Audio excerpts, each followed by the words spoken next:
আসসালামু আলাইকুম দেশ। আমি সকলের কাছে আমি একটু হেল্প চাচ্ছি, আমাকে সহযোগিতা করুন। আজকে একটা গজল গাওয়ার কারণে তারা আমাকে আক্রমণ করছে, আমাকে যুদ্ধবস্ত করে জবানবন্দি নিয়ে তারা বলছে তারা আপলোড করে দিবে অনলাইনে। তারা আমার একটা গজল বলার কারণে এত আক্রমণ, এত শত্রু হয়ে গেছি। আমি তাদের জীবনে শত্রু হয়ে গেছি। আমাকে যেখানে পাচ্ছে ওইখানে আক্রমণ করা হচ্ছে। আজকে আমাকে অপমান করে তারা আমাকে আমাকে জোর করে জবরদস্তি নিয়ে জবানবন্দি নিয়ে গেছে। আমি আপনাদের কাছে সাহায্য চাই।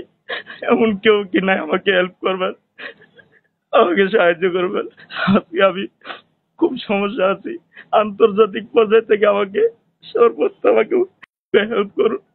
আমি সমস্যা আছি, খুব সমস্যা।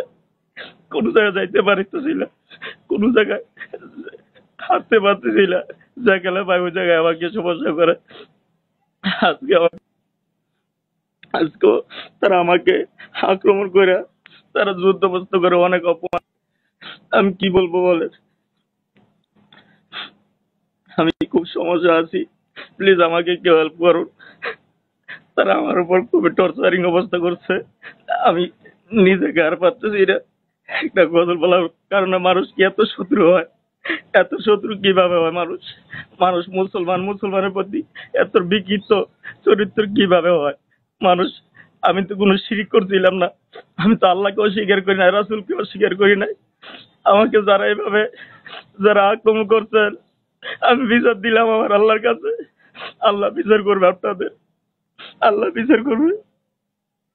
আমাকে হেল্প করুন প্লিজ। আমি খুব সমস্যাতে আছি। আল্লাহর কসম করে বলে কেউ আমাকে হেল্প করতেছে না, কেউ না। কারো পক্ষে থেকে কোনো হেল্প পাচ্ছি না। আমাকে মেহরবানি করে কেউ হেল্প করুন ভাই। এখানে অনেকে অনেক ধরনের কথা বলতেছেন ভাই। আমার জায়গায় কেউ যদি আসতেন তাহলে বুঝতে পারতেন ভাই। এমন কোন দেশ থেকে আমার কোন ঠেট আসছে না।